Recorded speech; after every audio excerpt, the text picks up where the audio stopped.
Hi guys, here I am with my mom. This is about 15 years ago. This is when I just started to get big. And I was probably 320 pounds in that picture. And I got to close to 460 pounds. Now, today, you know, I'm a third of the guy I used to be. But the thing is to make those people you love happy. This is my mom's 96th birthday, and I got the hats, the leis, and the magic wand from my mom. So we could all celebrate together, right? And celebration, that's part of the thing of the ceremony, just to have a good time. Here's my sis is over here, my oldest sis, my dad, her daughter, her youngest, and there's me. So the thing is, never let the mob, manipulate you. So what is the mob? It's any singular group, your family, your church, whatever, to manipulate you. So here is back in the day. This is the 1980s, and this is an abandoned building that I moved into, and I used the Homestead Act of 1876 to take it over. And this was in the Lower East Side, but we took buildings over in, Brownsville, Bed-Stuy, Williamsburg. We took over 50 buildings, right? And housed homeless families. Right? So every Friday we would have a potluck dinner. Here's my good buddy Garrett Beck, and this guy, I forget his name, but he was everybody there was pretty well known in the art world, right? And this place, when I moved into it, it was burnt to a crisp. And basically, he's got a hung ceiling, right? I strung up the hung ceiling. I put up a few steel stud sheetrock walls, and bingo, bango, it looked nice, right? We shoveled out all the burnt out stuff and had a generally good old time. And here's Jared. This is my bud, my godson from England, Donna's nephew. And he lived with me in New York City for about a year. And there's David, my cohort.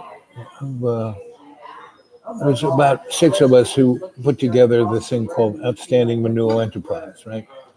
And Dave, he really was the poster boy. I was the logistics guy. And in the early 80s, here's Marissa. She's another one of the cadre. And she's like the patron saint. So she, there was no food. There was no supermarkets. There was no nothing. So we cleaned out the back lots of these buildings and made, raised beds, and we grew our own food. And today, this movement, the thing that we did in the early 1980s, became the New York City gardening. There are now 900 gardens. One of the women who was part of this, she was the head nutritionist for the New York City school system and got them all the schools, especially grammar schools, to grow their own food that they would eat in the, where the lunch lady would make your meal. Now this guy, look at this guy. You'd see this guy and you'd say, what is he, a drug addict? But he got a Pulitzer Prize for poetry.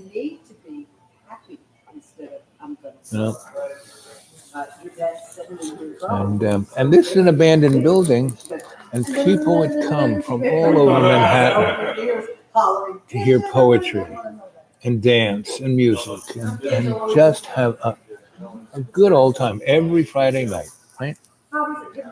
And we would put on theater. We'd take over abandoned schools and we turn them into community centers. And here's one of those schools that we were putting on a Greek tragedy. Right? And this girl, her father, her name is Halley, and she was named after Halley's Comet because when she was born, her father, who was an English astronomer, was finding Halley's Comet. And I knew her for years, and she knew all of the Indian, when in the 60s, when the great gurus were coming into New York City, they would, their crew would be staying at the fancy hotels, but she would, all the masters would come and stay in her little. So here we're going to switch over to Ireland, and here is Ireland, and this is part of the Ring of Kerry. And this is about 30 miles from the little town that I lived in called Glendore. Right? And here's Skibbereen. They were having like a little festival.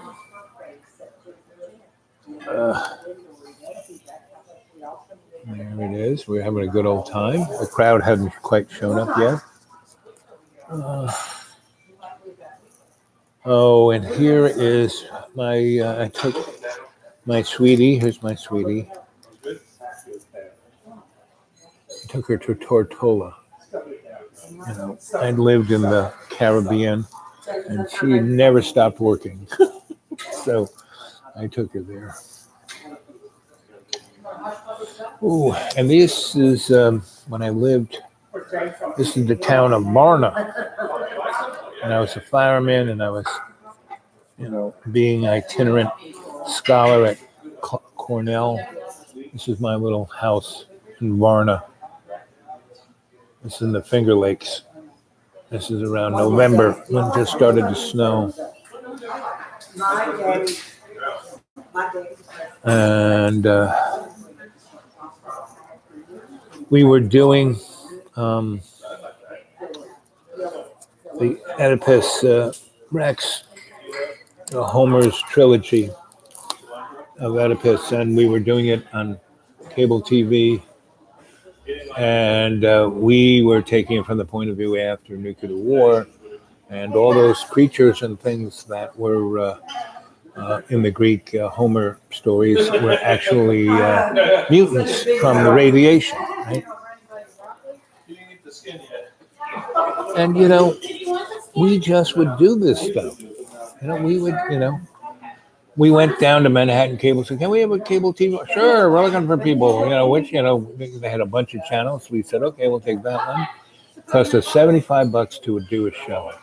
And by the second year, we were having 12 million people watch our TV show every Thursday night called Potato War. And if you go Google it, it's up there somewhere. People have commented they found it.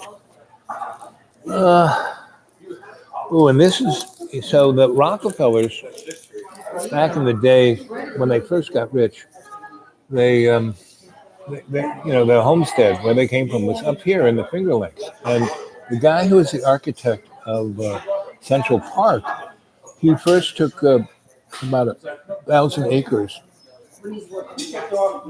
of the Rockefeller homestead and just, did architecture and just did. So you go out in the middle of woods, and now it's national forest. You go out there, and there are these slate paths and pools and waterfalls that are just amazing, because the Finger Lakes are really amazing places. A ton of water. It's just unbelievably beautiful. So here's the Rainbow Gatherings, and this was North Carolina. And there's Garrick telling a story to the youngsters. And I was, again, one of the scouts, and this girl here, she was an interesting lass. She was a lawyer from New York, and she was Puerto Rican, and she was really hard. This girl, okay, a little boy, it was just a terror. But I got along great with both of them. And the fact that I could just hang with her little boy and he wouldn't scream and yell, and we would, the three of us would just have the most blissful time. But she really hated humanity, and she liked being a lawyer so she could make rich people squirm. So here is where we did the Ithaca Gab. This was up above, on the other, between this little hill here and the mountain up there. Seneca Lake is right there. And Ithaca was this way, and Watkins Glen was that way. And New York State was very interesting in that it had no federal lands, because the Dutch rented,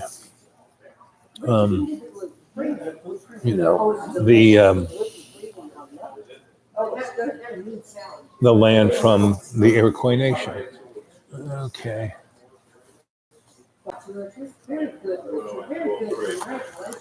So here's a art group. Here's Jed again, hanging with Melissa. Now this guy is now in his 50s. He's got a nice career in London as an engineer, and he's got 3 kids, and he's married, right? And he had no idea what he wanted to do, but hanging out with us for a year gave him the realization that he could do anything. And he went back to England, and right at the right time, he went and did what he wanted to do and became successful. So there's Jed waking up. He was one of my, electrical guys. I put him to work so he could have money, had something to do. And here is us fixing a roof in one of our buildings. And so when I came back from Ireland in 1980, it's like New York City had totally changed. Crack, Ronald Reagan closed in one day all of the federal, Downey goes on, oh, there's a real problem in mental problems. Well, this is true. And it started with Ronald Reagan closing all of the federal mental institutions. He put 3 million people on the street in one day. And these were all people who had been institutionalized their whole life. And then they were out on the street. That's what you call the homeless. And it's just gotten worse and worse. Yep, I'm looking well.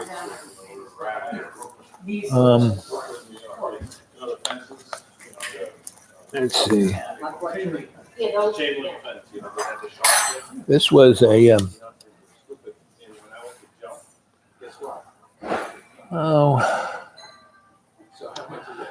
so this was there were 3 or 4 restaurants that I built a lot of restaurants, but there were 3 or 4 of them that I built and they couldn't pay me. So I became, part owner. And I forget what the name of this was, but the 3 guys and me who were the owners, we were one of, there was Ear Inn, this place, and, the Raccoon Lounge, which was my little place. And so here was another, so this was a really nice building that was totally abandoned. And we just moved in and turned it into a thing called PS1. I mean, it was really, little paint. I turned on the electricity. I put track lights in there. And it became really amazing. And here was a church we took over. Again, abandoned building, totally. We turned it into a nightclub. And it became, what was it called? Phoenix, or it was on 6th Avenue. There were 3 big clubs that I worked on, the Danceteria, Mud Club, and that place. And that place, we would do a lot of theater in. And then, break into disco. Here's me doing my performance art back in the day. See this that was actually a magical tool that someone made for me, and it really was magical. And I would do these performance pieces with high voltage electricity in squash courts, because the squash courts had three walls and a glass wall, and then the audience could sit back here. That way they could see what was going on, but they wouldn't get electrocuted. I mean, it would have an effect on them, but so this is a nice picture of the burned out building. See, so I made it like you can see all of this is still all burnt out. And all I did was build this one wall here, and that wall there, and another wall over there that I turned into a bedroom, and put a hung ceiling for a third of the thing. So it neatened up the space. And here's our front door going down the steps. And this was our kitchen. And here's my buddy, Michael Keene. Michael Keene was one of those guys. People go, why do you hang out with that guy? He's such a jerk. He borrowed $300 from me and then he never paid me back. Well, the thing is, never to borrow any money from him. Never give him any money. You're never going to see it. But he was so much fun. He was, we traveled all over the place. I mean, he was the guy who got me to go to Brazil. He's the guy, I got the phone call, we have your friend. We got to kill him unless you come down and build a nightclub. And I basically said, so go kill him. And I hung up. And so they called back, no, we're not kidding around. I said, good, kill him, hung up. And the third time said, okay. Obviously, you don't care. And these were people down in Brazil. Nastier than any gangster you ever want to run into. And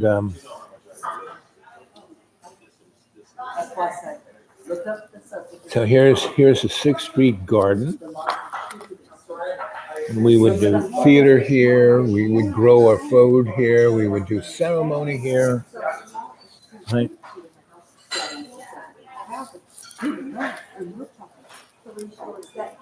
So this was the theater crew, and most of these people here were part of the Living Theater. So here is Preston Nichols of the Montauk Project, right?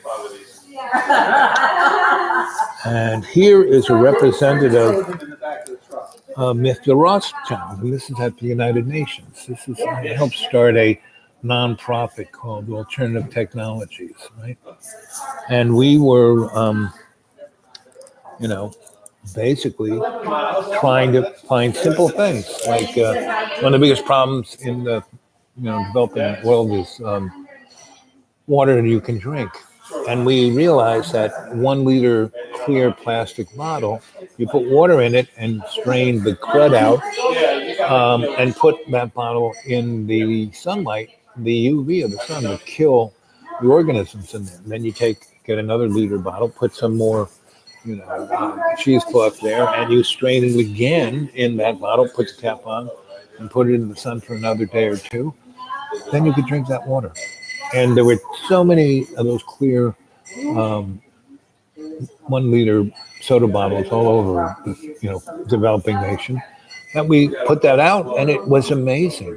It knocked the child death rate from bad water almost in half in like 2 years. And what did the soda companies do? They added some stuff into the plastic so it would cut the UV, so that people couldn't make their own clean water. They'd have to buy their bottled water. And that was the UN. And we kept coming up with simple ideas, but we were also, so here is a microwave horn on top of our laboratory in Long Island. And Preston had, not just Preston, but Preston and us, we rented a house kind of in Islip, in the back ends of Islip. and it had a big garage barn, whatever, big. This guy used to work on tractor trailers. It was big. And it was a metal building, and it had a metal frame on the side that had a stairs that went up to the roof, and that was this. And we would put up our, energy devices up there, and that's a commercial microwave horn right there. And so during that time, what we were doing was trying to stop the Shoreham nuclear power plant. And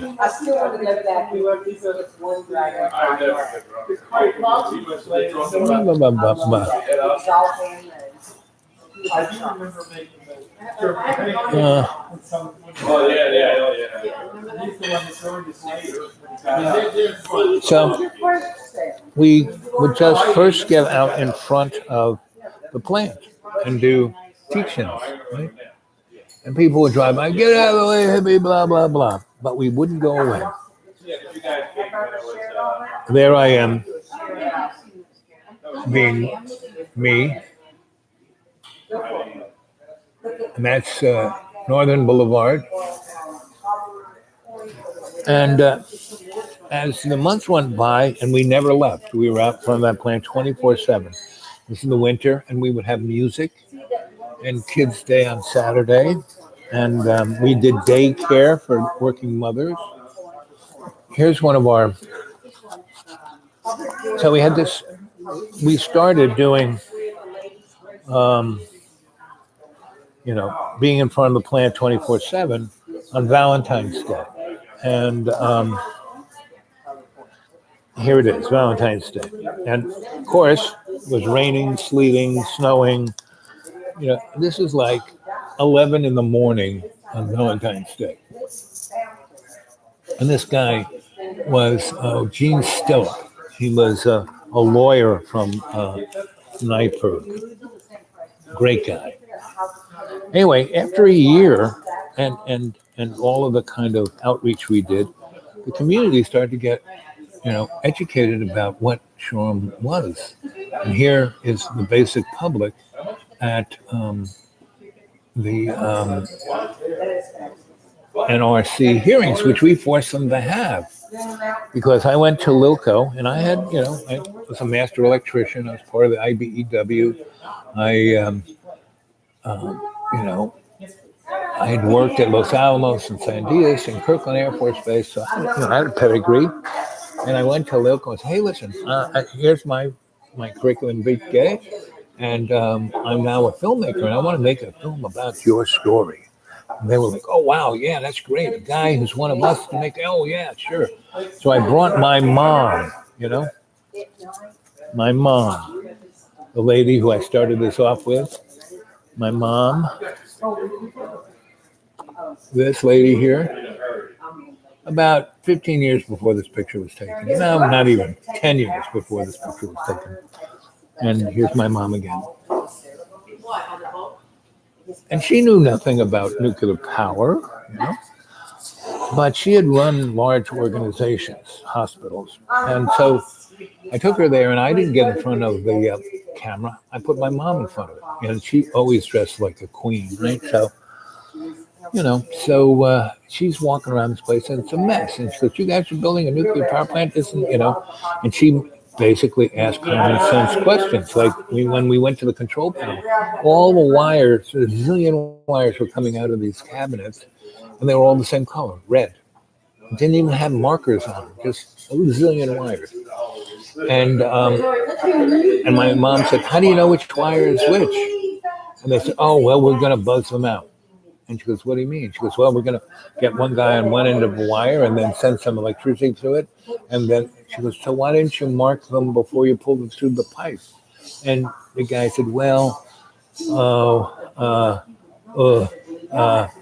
and she kept asking questions like that.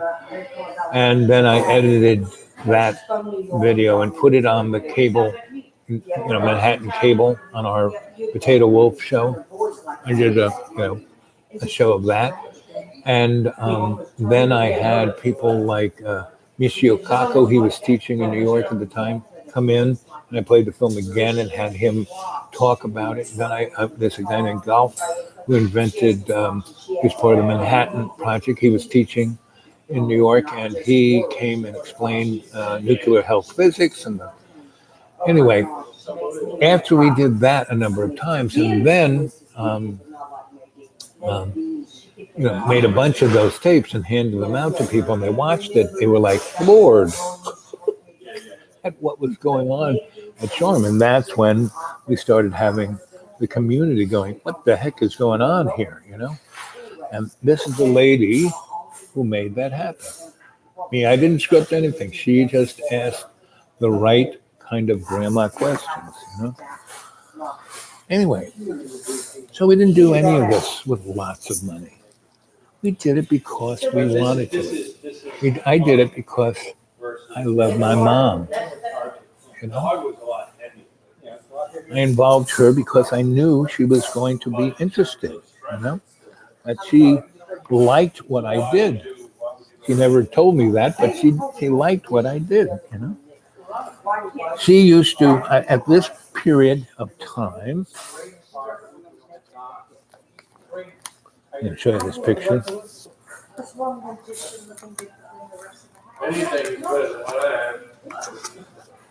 Whenever I talked to my mom, she was engaged. She knew what I was talking about. When anybody else talked to her, she ignored them. Because I treated my mother the way she wanted to be treated. I came from her point of view rather than mine. And that's, if you want to have a life that's interesting. So that's why and my mom she was a triple freaking Capricorn. She would eat you alive. The thing is, you didn't piss her off. You treated her like this. And that's how everybody wants to be treated. But do we treat each other that way today? No. We don't do it. Do we enjoy,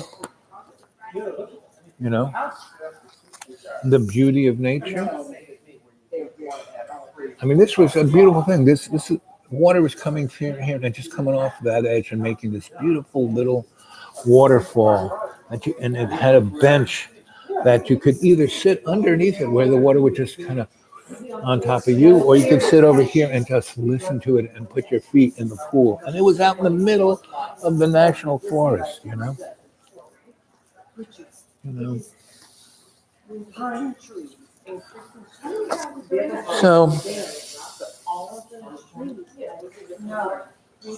So as I was trying to stop the nuclear power plant, I was also building houses, right? So here's a house that I built. There was a place called Remsenburg. That was the Eastern Long Island was more like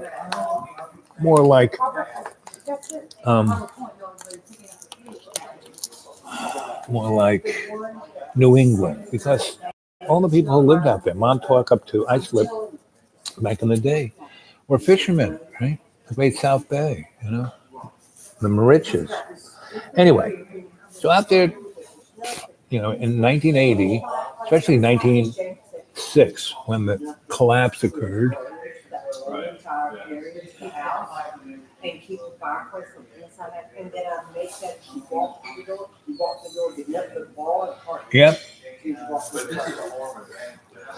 So I started building, I would buy this land that was, had houses from the Revolution. Nobody, don't want that. That's like, that's so small. And I would buy these tracts of lands that were farms, right? And the barns would take apart and then rebuild a brand new building that was, just like the Civil War barn, but it was brand new. And we used the wood that we took apart carefully, and we remilled it, and we made the inside look like a post and beam barn, but it was a brand new building. So here we are, pouring concrete. And what was interesting, the whole construction industry had collapsed in 1986. The saving loans collapsed, and so there were all these companies that just, you know. So I bought most of this equipment for nothing and got the guys who worked on their crews who had no work, and these guys, they had issues, alcohol, drugs, but they were really good at what they were doing.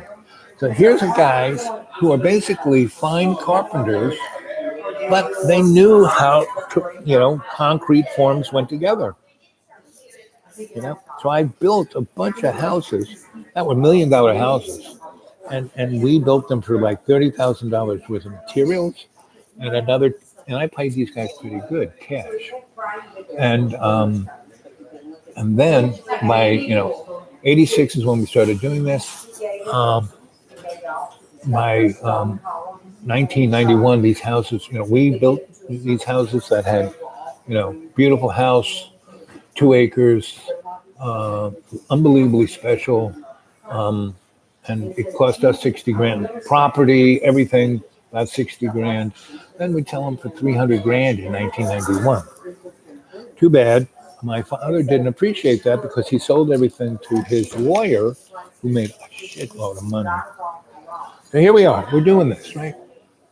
And these are guys who couldn't get a job because they had DUIs. And I used to have to go around and pick them up, or they would sleep on the site because they had no place to, no one would rent them a place. So we went from, pouring the concrete, putting it up, digging a hole, doing this. We would get from just starting to dig the hole to putting up the ridge and a roof within 2 weeks. Here we are. We did the whole first floor in a day. And these guys would work like you can't believe. And they would start at daybreak and they'd sleep there. And I would, go up to Burger King and bring back a bunch of, sausage and croissants and tubs of coffee. And they would work from like sunup to about 2. Then we'd have a nice lunch, and they'd start, getting their Jones on, and then they'd work another 4 hours, and then when the sun went down, they'd party. And I didn't judge them. And so here is the site. So this was a farm, and this was a pre-revolutionary house. And so we took it apart. The floors were like, and we kind of, cranked it up, put a new foundation, dug out the bottom. We didn't really put a full basement down there, but we made it clean and put the air handlers for the HVAC and blah, blah, blah. And, replumbed it, put new electricity in it, insulated it, and turned it into something amazing.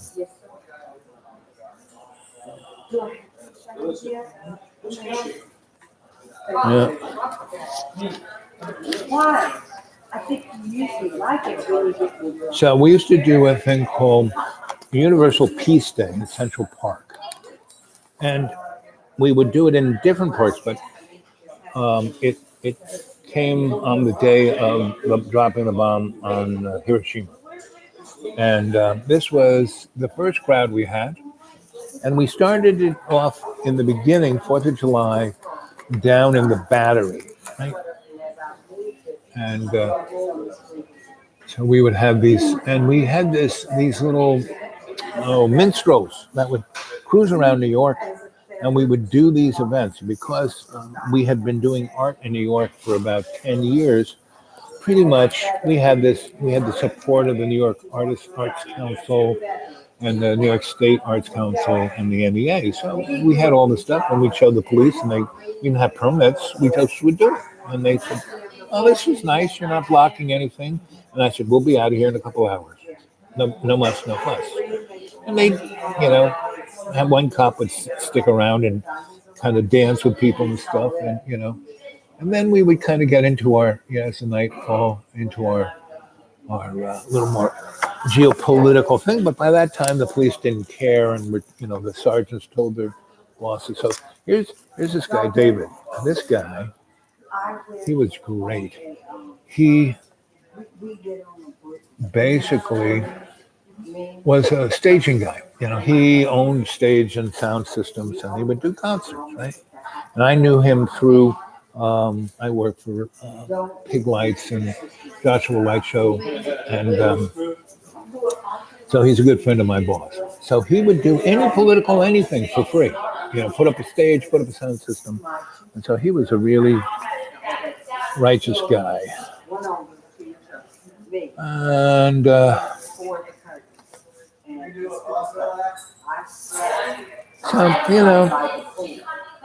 again, here is this guy here.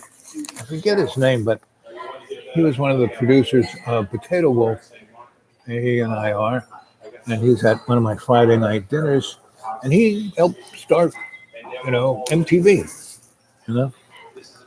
And this guy, he became a big, he wanted in the worst way to be an art administrator. And there wasn't such a thing. He had gone to NYU, and he got an art degree, and he got a business degree. And so we had a couple of we were good at getting grants. I'm good at writing grants. And I didn't want to run these things, so I let him run all the stuff we put together. Now this guy, this is Yos. And Yos here was a Mossad assassin right here. And he basically was sent to kill me, but I was hanging out with some folks of the Velvet Underground, and he was like, wow, the Velvet Underground. And one of the guys said, Al, there's this guy. He's been staring at you. He looks, and he was all dressed in black, and he looked like an assassin. And he goes, don't turn around. And so I turn around and I look right at him. And I get up and I go, hey, are you trying to kill me? He goes, yeah, I was sent. And the story of why Mossad wanted to kill me is a real long one, so we'll have to go back and look at it. But it's active. I said, yeah, come on and sit down. And so he came and sat down. And because we let him in as part of the club, he didn't go back to the Mossad. You can lose you used to be able to lose yourself in New York City, which he did. So here I am in a little production piece at HB Studios. I forgot what I was playing there. And here's another little piece. I was playing a Celtic king here, but I would always jump out of character and take pictures of everything, and then make comments that weren't part of the thing. So Mike, so there's a place called Westbeth, which was a phone company in the 20s, and then when Soho got taken over by the rich, and all the artists kind of got pushed out, the city took over that building and turned it into it was really a large building. It's like maybe 300,000 square feet. So it was enough for 100 or 200 lofts. And so I got one of those lofts, but my sweetie, who I was living with, she really loved it. And me, I'm a traveling guy. I'm a itinerant scholar. So I had to go someplace else. And I said, sweet, I'm going to put this in your name. And so it was. Anyway, Michael Keane had gotten, again, I'm always getting a picture of him just waking up. He got the basement of this building, which was like, 20, I don't know how many square, but it was big, 20,000, 15,000, 10,000 square. It was gigantic lots, right? And my friend Gary, who was a spray painter, he had a job and he had like a ton of red paint. So Gary came and spray painted this thing blood red. And there's Christine Barton, the smartest human being I've ever known. the Pixar movies, right? That little lamp. Christine made the algorithm for that. That was her PhD thesis at Stanford. And she was the first human being to render three-dimensional objects in a digital domain. This girl was. Anyway, I met her at a party, and everybody else was really boring. And she came over to me. They were all like trying to computer science each other. And I was like this, having a drink, smoking a joint amongst everybody. And she came over and said, "Can I have a puff of that?" I said, "Sure." So we started, and she goes, I said, "So this is pretty boring. You want to go someplace interesting?" And she goes, "Yeah." So we go down, walk down Fifth Avenue, come over to 6 on, I think, 30, whatever street Danceteria was on, and we danced the night away. And from that point on, she and I were a thing for about 3 years. And she was not part of this world, but she would just love going and being part of all of this and just doing exactly this, observing. Because I was an anthropologist, we had the same kind of observant scientist mind, but she liked to cut loose, and no one could even think she was a girl who would want to cut loose. So, and here she is. She had gone off and did a project in England, so she had her City of London T-shirt. And there's Jack. We were driving along, and someone had hit Jack, and we drove by him, and he looked like he was dead. And then an hour or two later, we drove by him again, and he was like, And so we picked him up and nursed him back to shape. And that was Jack. And when we went, Jack went with her.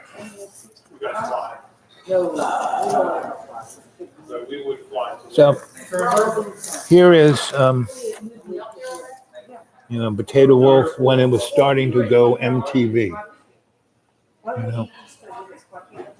And this was, again, one of our zombie nightclubs that we did this show in. And here is Suzanne. She was great. She was a great art administrator. She had been part of NISCA and NEA. And then she and I started Art for the People. And she could get the money. She could cut through any bureaucratic anything. And I made it fun. And she never said, "Oh, we can't do that." She said, "Sure, let's go do that." So,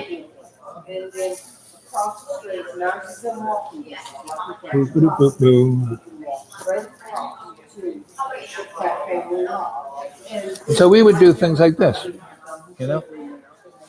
We would just put, this is like in the Lower East Side near Avenue D, 13th Street. Nobody went down there. So we would put garbage cans at one end of the street, garbage cans at the other. I would open up the street light, pull down power. We'd put up the DJ, and we'd dance through the night. And the police, every time we did this, the crime rate in the Lower East Side would go down by 30-40%. And the police loved it. So they never, permit, forget about it. Because I would always go to the cops and tell them exactly what we were going to do, like a few days. But I go speak to the captain. So, Cap, listen, we're going to do this at this address at this time. I want to tell you, we're going to do it, right? I said, "No problem." He says, yeah, not a problem. And he would tell his guys, so nobody would get upset. They would send certain police who were friendly towards us, and we're up for it. And this is how you do stuff. Then there's guys like this. Sandro Donini.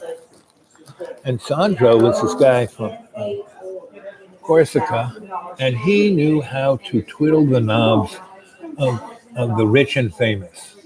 And he, could get money out of anybody, And we had another one of our zombie nightclubs called The Shuttle. This is after the shuttle burned. And we had chunks of burnt, we made like burnt shuttle. Anyway, and so this is the kind of art I would do. I worked for Xerox, and I had unlimited Xerox potential. And so I would take my art and just make tons of Xerox, and then use wheat paste and paste it onto buildings. Right? And again, here is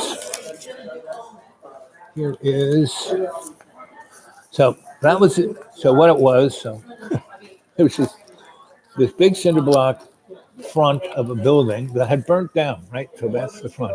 And we put on a metal door, and on the other side of the door, the building was no more. And so we would have events there, and you'd have to go through this door to get into this space.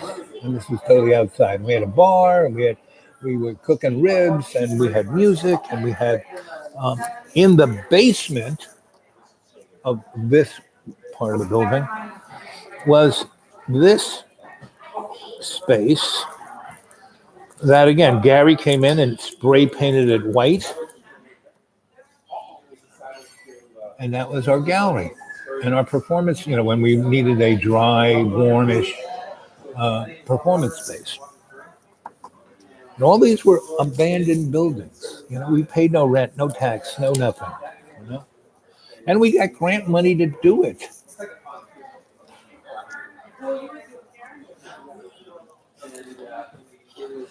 And so here's Suzanne, and we're at the Port Authority bus terminal, and we're I got all my we didn't use wheat paste in that building. We used just Scotch tape so they could take it down and not get too upset. And we turned that whole, that thousands of people were going to, we just did an art piece right in front of them. And then we started doing performances, theater pieces in the corners, right? We had the Living Theater there. And here is Judith Molina, one of the founders of the Living Theater, Garrick's mom. And she started reading from her book. And,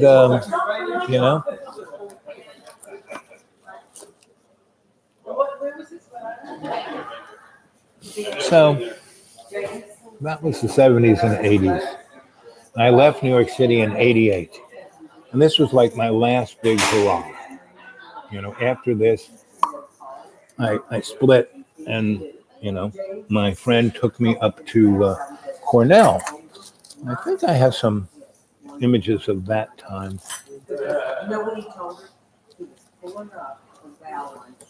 Well, this picture, this is Varna, which is near Ithaca.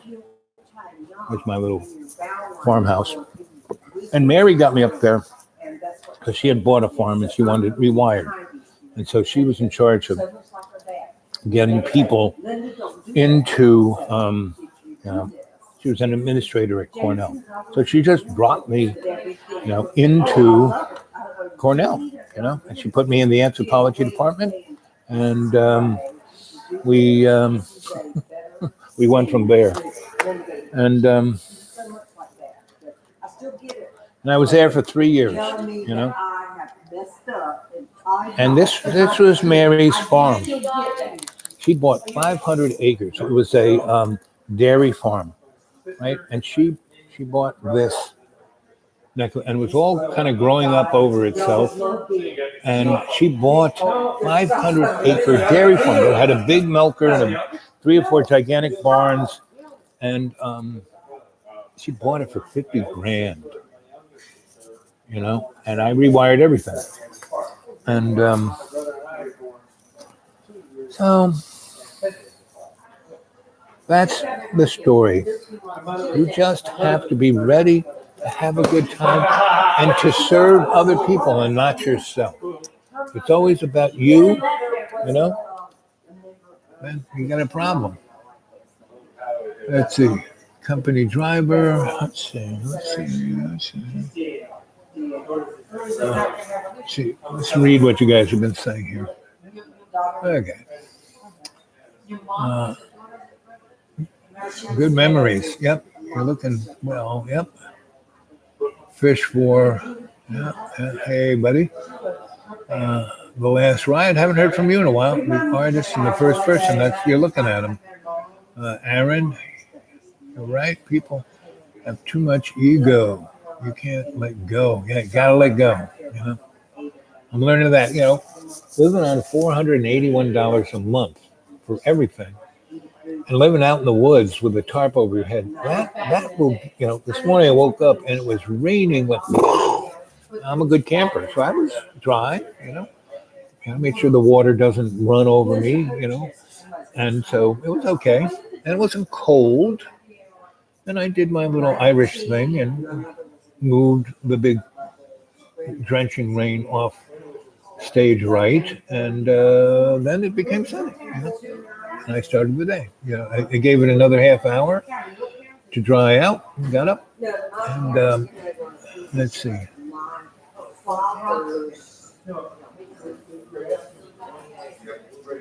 Well, that's how it goes, Fish. You know, people have no idea what the other person is doing for them, and they treat them like crap. You know, the class society. You know, and so, but you know, the interesting thing that's going to happen is uh,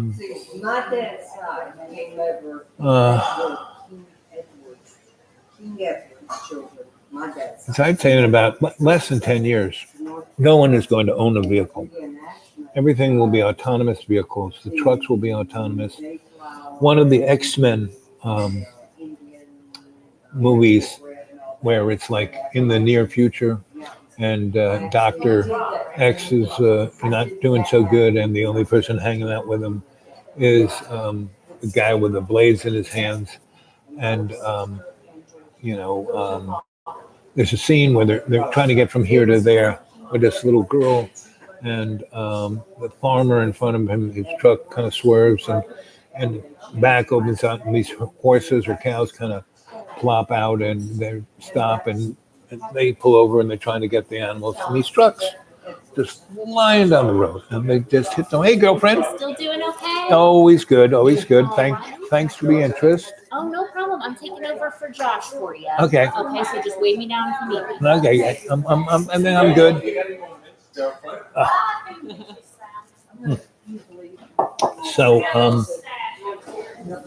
that's how it's going to be. You know, and virtually any job that's repetitive will be taken over by AI.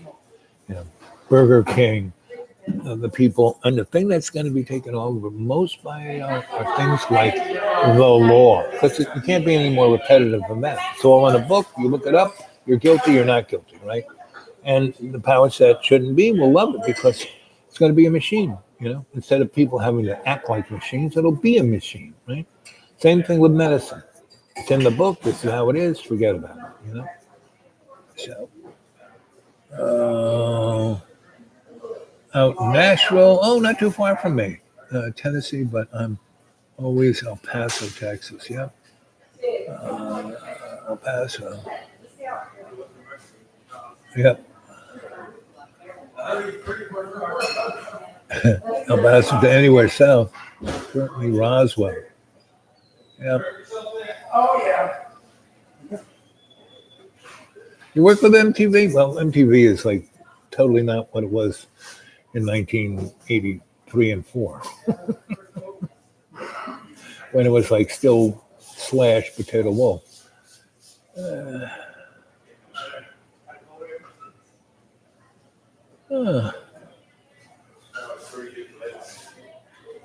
Juliet, Tennessee. That's not far from, guys, you're not far from me. Come and get me. I'd love a road trip. Aaron, wouldn't you like me just chatting away in your truck?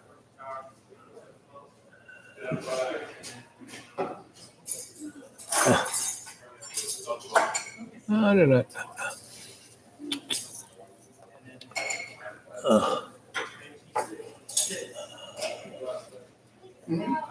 High value. I'm a high value run.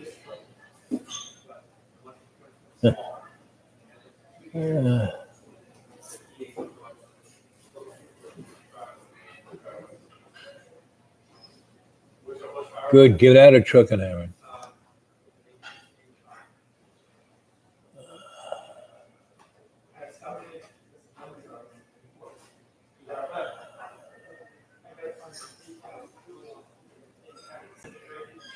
Yeah, the roads are really not a friendly place anymore. The last thing that I had to break was my New York City driver mentality. So it was hard, but I had to do it. Boop-a-doop. Like I said, come and get me, Aaron. Let's go on the road. Let's get the circus together. I met some interesting musicians. I'm trying to convince them to take it on the road.